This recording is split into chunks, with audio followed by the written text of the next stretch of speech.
Good morning. I'm Alan Heileman, past president of the Elder Care Network, one of the partners in this endeavor. And it's my pleasure to introduce our next speaker. As you saw from the numbers that we've talked about so far, this everything will begin to affect economics. And so that will be the next presentation. Our next speaker is originally from Michigan, received his Bachelor of Arts degree from Michigan State, his PhD from the University of Wisconsin. He then spent 10 years at Penn State before coming to Colorado State University in 2006. He is currently the Director of Regional Economics Institute. Please welcome Dr. Martin Shields. Well, good morning. Thank you so much for this opportunity, and thank you so much for the technology working. I'm Martin Shields. I'm the professor at CSU. I'm the director of the Regional Economics Institute. And what the Regional Economics Institute does is spend a lot of time thinking about economic growth in Colorado.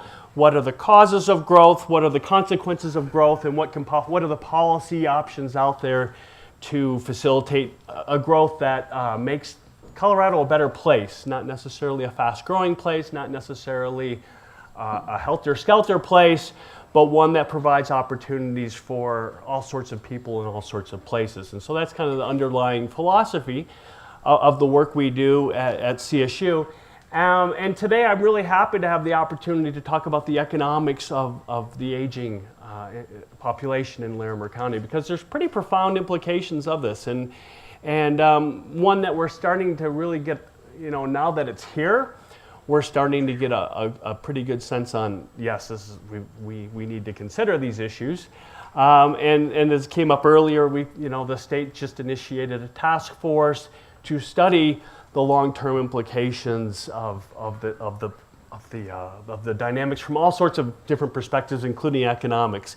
And so what I'm going to do today is talk a little bit about what I see as some of the important effects on Larimer County's economy, some of the opportunities that the aging population provides. It's going to change things dramatically, and it doesn't have to be bad or good or scary or tranquil. It doesn't have to be any of those things, but it's happening, and we're going to need to plan appropriately for that.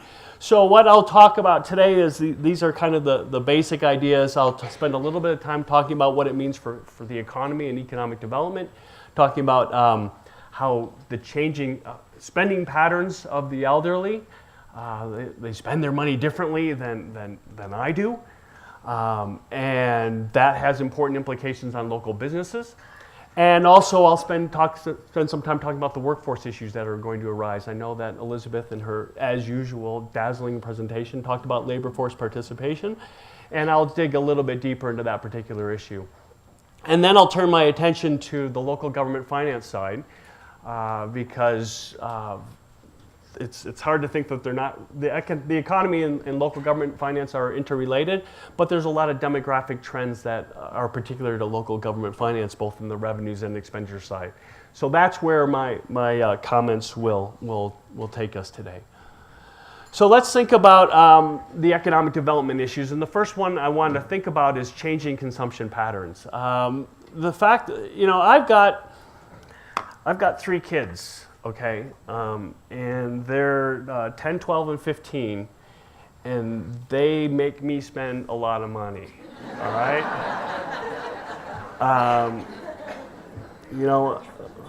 Somehow they got my Amazon Prime, and I go in there and I see all these things that they've added to my basket, right? And they just haven't had the gumption to pull the trigger, but I know they're thinking about it. And it's a stuffed rhinoceros, or it's something on iTunes or whatever. But these kids are able to blow through a lot of my money, right? So when I'll take this. I have a friend who's got kids that are 34 years old, and they blow through his money as well. So I guess it never happens. It never ends. But the money is spent differently, and what that means is that, and it's spent differently for a couple of different reasons. The first reason is because there's just less of it. The prime earning age, the prime working years, you earn your money maybe in your 40s and 50s. Those are your primary earning years, and you make oodles and oodles of cash, and you spend it extravagantly, or you save it, or whatever, you give it away, whatever you do. But you have all this money, and you spend a large proportion of it. As a side, just to say how good Americans are at spending money, in around 2006, we were spending 101% of our incomes. So we're good at it. And so if we have a dollar, we spend it. And but as you get older, you might work less.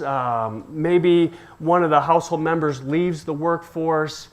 Maybe you're living on a pension, whatever that is, or you live on Social Security or your own 401k savings plans, whatever it is, your consumption, your income, your disposable income, the money that you have available to buy stuff falls, and that's okay. So this shows right here that just demonstrates this. We see that the average age, as households become 75 or plus, the average household income is $28,000.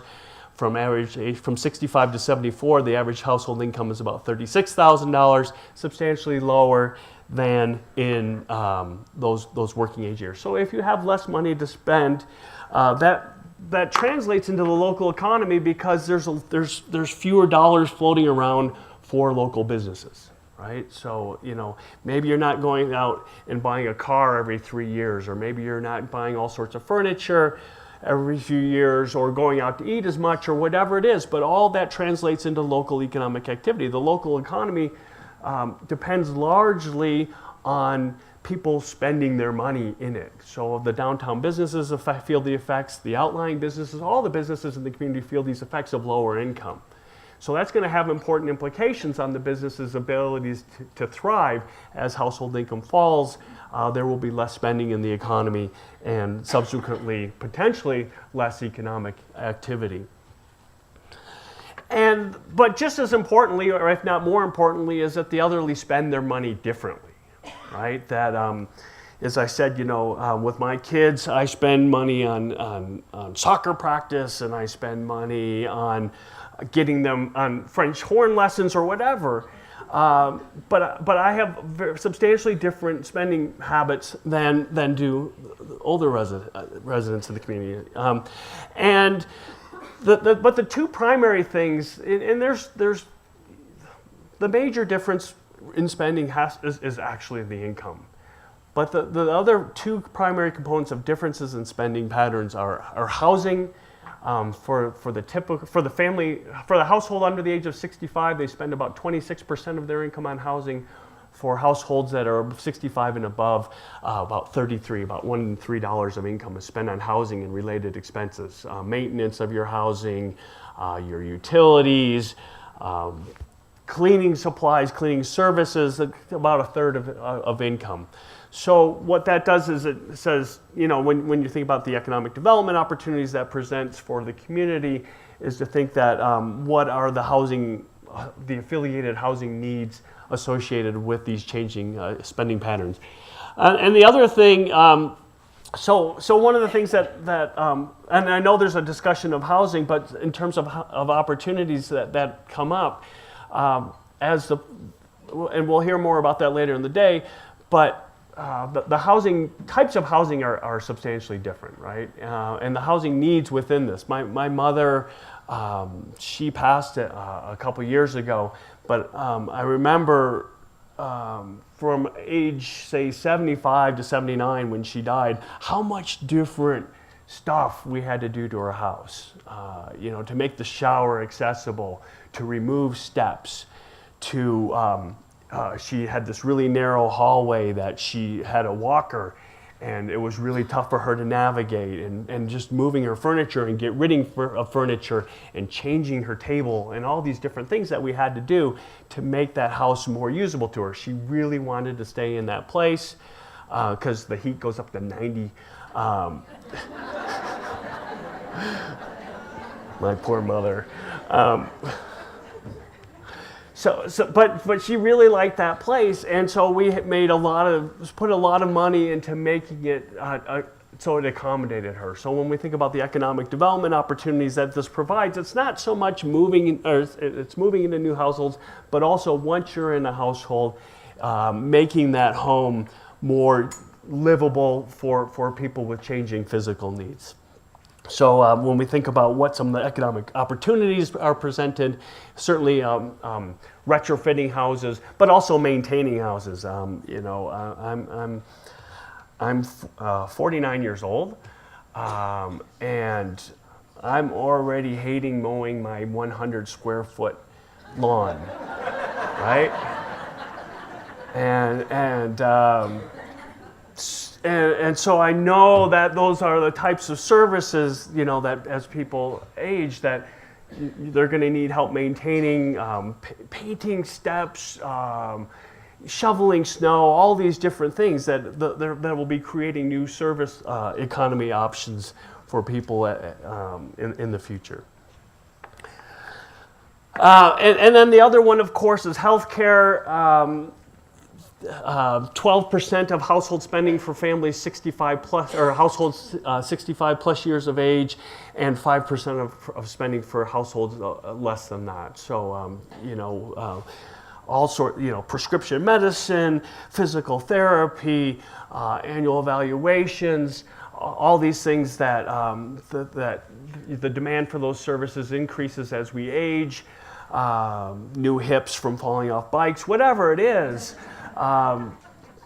Those things are, that's where the economy is evolving. If we go back to the Great Recession, unfortunately, but the Great Recession 2007, every sector in the economy lost jobs except one, and that's healthcare. And in part fed by the aging of the population with increased demand for those services. And so that's just something that we continue to expect to happen in the future. So the other side of it is, these changing populations are going to reinvent our economy in many important ways. But there's also within businesses a bunch of unique challenges that they're going to be coping with as the population ages. And I know Elizabeth put a version of this slide up. This is what we call the labor force participation rate, and it looks like the percentage of households in each of these different age cohorts, and how many people in that age cohort are actually in the labor force. They're working or they're looking for a job. It doesn't have to be full or part-time, but you see the substantial reduction in labor force participation as people age. Thankfully, Social Security provides that as an option, for people to actually retire with some decency. But this, as Elizabeth points out, when people leave the workforce, it creates the possibility that people are leaving the workforce creates a lot of different challenges and opportunities. She mentioned in her comments the additional job that it opens up, and the quarter of a job that they support through their own spending. But even before they leave the workforce, the workplace changes. And I was reading just some simple, I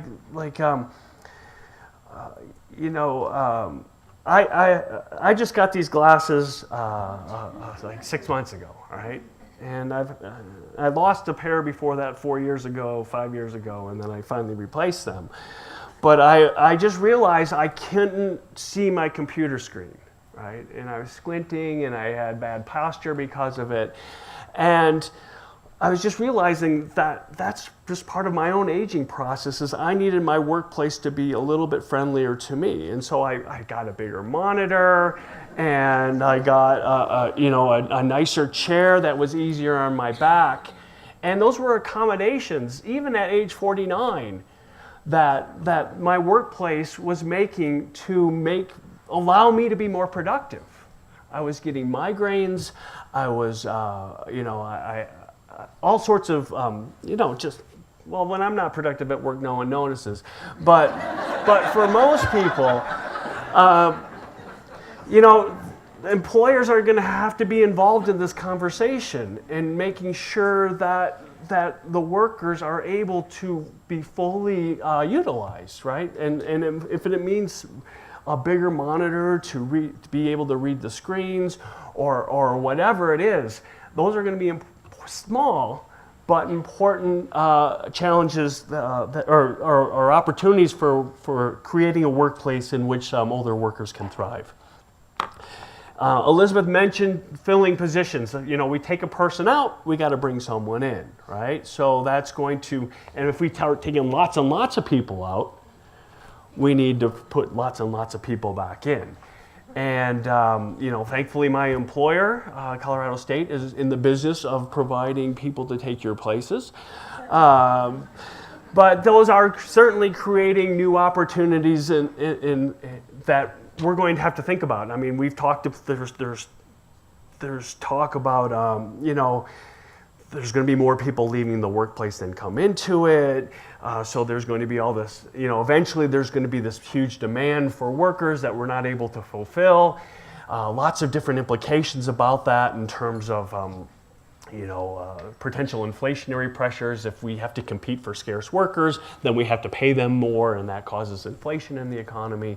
Or what are we going to do about it? Even brings up issues around immigration and the long-term solvency of Social Security, all sorts of different issues related to the workforce that we're going to have to think seriously about how we're going to address. And the one that's interesting to me that we don't really think about is the institutional memory aspects that are lost when workers retire, right? The stuff that's not in writing, right? And I remember when I was at Penn State, and I had a colleague there who said, we can't do that. We tried it 35 years ago and it failed, right? And I just, and I didn't miss that SOB, but when he did leave, but you have that, right? And I talked to somebody that worked at one of the power companies, and he says, John knows where the power lines are buried, right?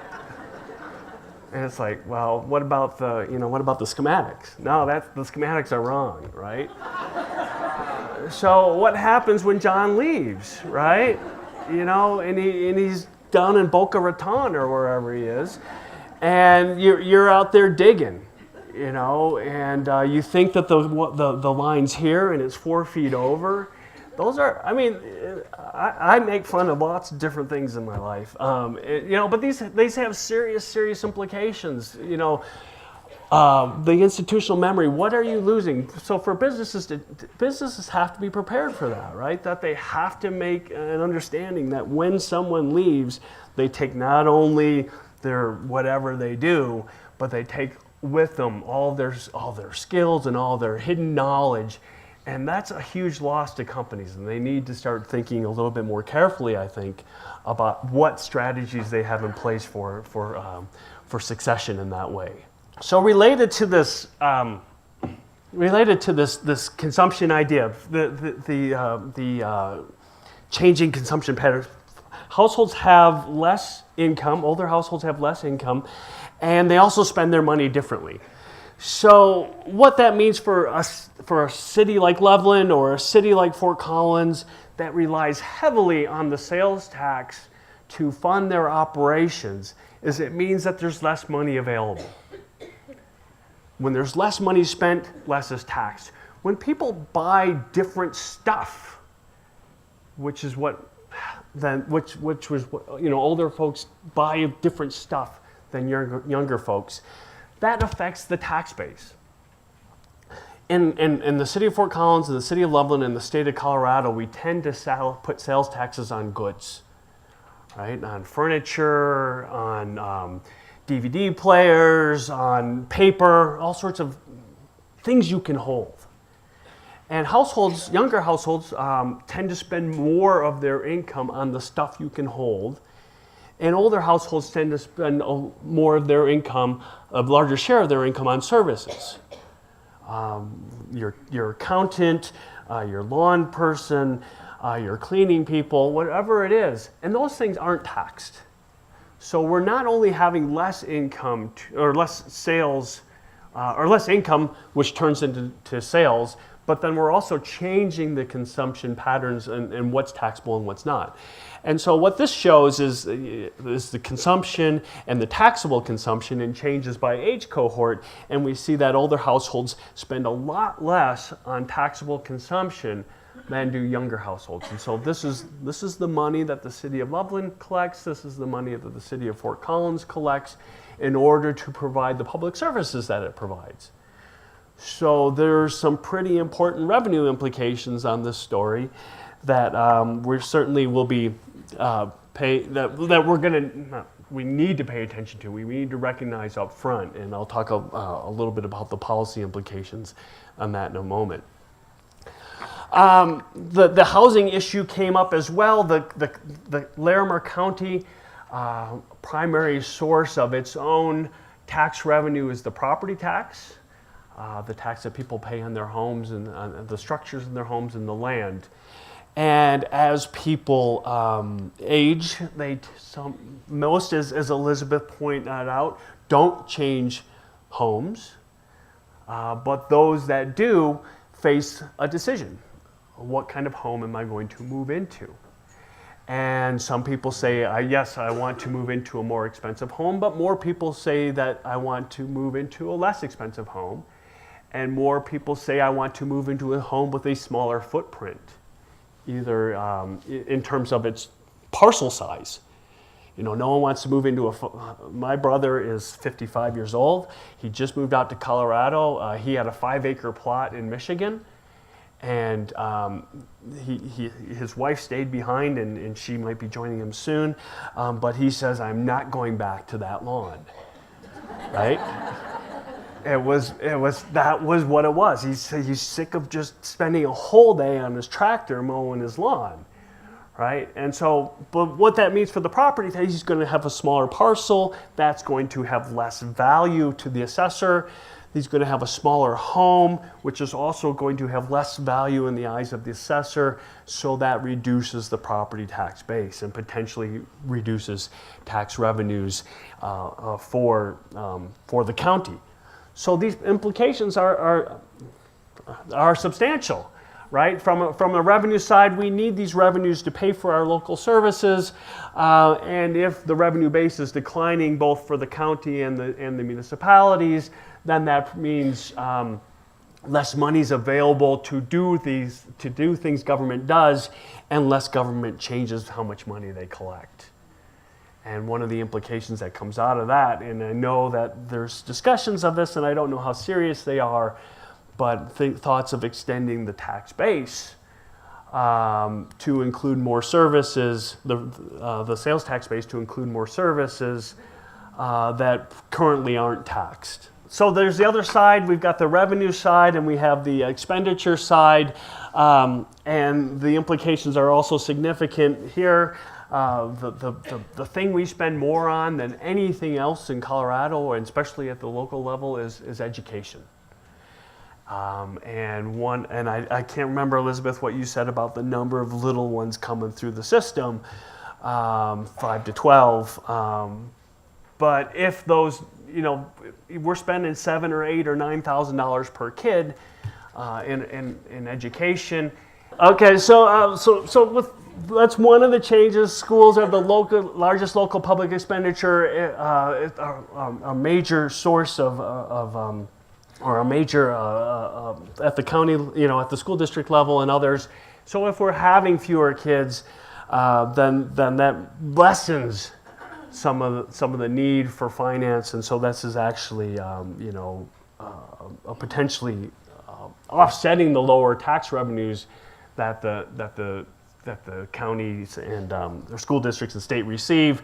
Is the idea that there will be fewer kids to educate. And the other side is that older households have different public needs from local government, different transportation needs, like maybe bus services or any public transportation issues. The infrastructure needs is kind of interesting. Sidewalks. I don't know. I take my kid to school on. She goes to Lesher. My middle school kid goes to Lesher, and the sidewalks are about this wide on Prospect, right, in certain sections of it, and that's not friendly to anyone,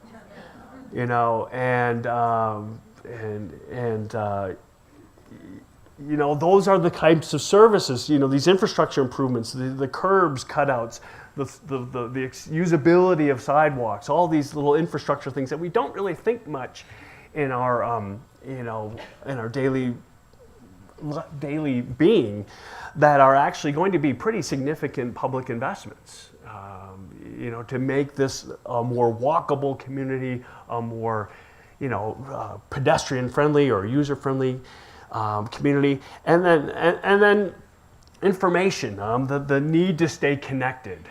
One of the things that was infuriating to me is I had one bar when I was sitting over there just on my phone, and I heard about this. My PowerPoint might not be working, and so I was trying to download my PowerPoint on my phone, and I had one bar, and it wasn't downloading, and I thought, what am I going to do now?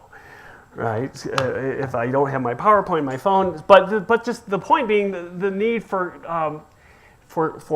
contact, right, and the need for information, and the need for to connection that technology provides, and those things are going to be different for people with less mobility. The need for information and the need for contact is going to be greater. And so the extent to which those are public investments to facilitate that type of contact are essential. And so I'm going to let you read this, because my time is up. So thank you so much. I really appreciate it.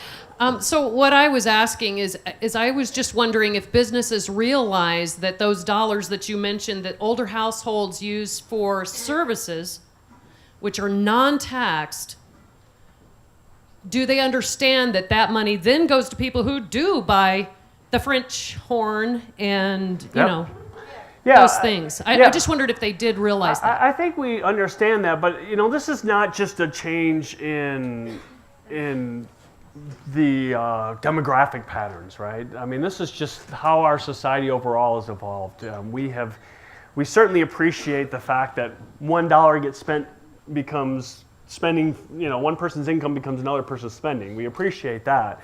But overall, just from a, and I'm not going to, I will get on my state public finance high horse right now. We change the way we buy stuff, right? We buy less stuff and more services, right? And we fund our government through people buying stuff.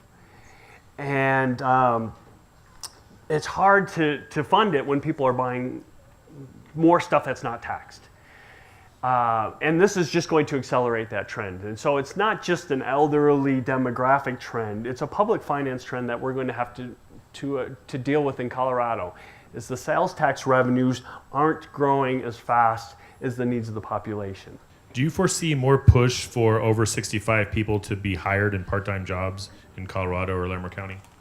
This is a pretty good economy in terms of the needs, right? So there's opportunities here. There's certainly, in other places with, say, 7 or 8 or 9% unemployment today, ageism is a huge factor in labor market outcomes. But here, if there's any economy that's going to be accepting of, and offer opportunities, it's this one, right? It's a service-based economy. It's not a huge physical labor economy. It's certainly, there's a shortage of workers in many respects. A 3% unemployment rate is less than what economists would consider natural, right? So that means that that it offers opportunities, I guess. So I guess this goes back to one of the statistics that you shared, that healthcare is 12% of spending. Are you including direct expenses and indirect? So they give an example of a broken hip costs that are covered by Medicaid, or is that just their own? Yeah, this kind is of money? households out-of-pocket expenses, right? This is the Bureau of Labor Statistics has a survey of household spending every year, and it says this is how much households spend on particular goods and services. So this is more of a statement, I guess, for you to respond to about the notion of the need to fill positions, saying that in many organizations, once a person leaves, the position is just eliminated and there's just less jobs. Are you seeing more of that, or are you still seeing kind of replacement? That's a really good question. I don't really know how much the replacement is. There's certainly a sentiment that when one worker, well, even at our employer, Martine, you know that when someone retires from CSU, it's a huge battle to get their position back, right? And I think that that's pretty common in the private sector as well. That all right, the labor market is cruel. Okay, there's no doubt about it. But there is an implicit social contract in this country that employers have this are going to be somewhat fair with their workers. But when that worker's gone, all bets are off, right? In terms of, when if you're not as productive as you were 5 years ago, which is that's just how it is, right? And I hate to say it, but but that's just all the economic evidence is that way. But the employer's not going to let you go. But when they do, they're going to think hard about your position. And so that it might be repurposed, or it might not come back. Is it true that baby boomers are not leaving the workforce, and it makes it harder for millennials to find jobs? That is true in the sense of, there was I used to get this joke, how's your 201k doing, right? And that was, certainly that was really funny in 2008, right? But, what we've seen is until recently the stock market has been struggling, and people that thought that they were going to be able to retire saw their pensions. This is not funny. None of this is funny, but this is really not funny. Is the market went from 11,000 to 6,000 in about 18 months, right? Or 12 months. And that just wiped out the savings of so many households, and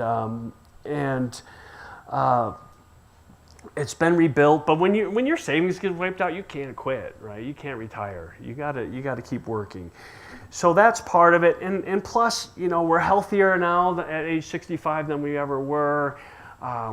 We know we're going to live longer. We got our 35-year-old kids to support, whatever it is, right? Whatever those challenges, but we're not. I think they're holding on a little bit longer. So are we shooting ourselves in the foot by allowing older homeowners a 50% tax break on their property taxes? I don't know if that's it. I think I'm shooting myself in the foot. You're for on video, taking let that me on. remind you. The state of Colorado faces, like every place, fiscal challenges, right? I mean, right. Well, not right now, thanks to marijuana, but the thing is, in this fiscal environment, everything gets looked at, and I don't know how much that particular provision is affecting tax revenues. I haven't looked into the finances of that, but there's certainly nowadays everything seems to be on the table. And, everything should be scrutinized, but I don't know more than that. I think this one goes back again to the data of what households are spending money on. So even though older households have lower incomes, they're also drawing down on savings and wealth in that way. So, I mean, what's the impact of that and how that adds to the economy? Yeah, they give a guy a Nobel Prize for that exact idea, right? That people save money and then they draw it down, and they consume out of their savings, right? And that's a Nobel Prize, but it was pretty cool, the idea. Great economic model if you want to get into the papers. But when we think about that household income statistic, that is all sources of income. It's not just labor income, it's also pension income and Social Security income that show up as sources of that. So there's just fewer dollars. You make more money when you work than when you're retired, right? That's all that's saying. So what will change in the labor force as many of us work until we're in our 70s, and how do we encourage the hiring of seniors? The latter question, I wish I could answer. How do we encourage the hiring of seniors? What's going to change is, obviously the labor force. I think employers, one of the things is as employers age also, because it's not just employees that are aging, employers are aging as well. And sympathy goes a long way, right? When I was 25 or 26 in my job, and I had a different perspective on how the workplace worked, right? The needs of the workplace. I just saw it through my own lens. And I think that as people age through the workplace themselves, they're able to be a little bit more enlightened through their own experiences. And so what I expect is that the workplace will evolve because of the needs of workers, but also because of the understanding of the managers. All right, thank you. All right, thank you.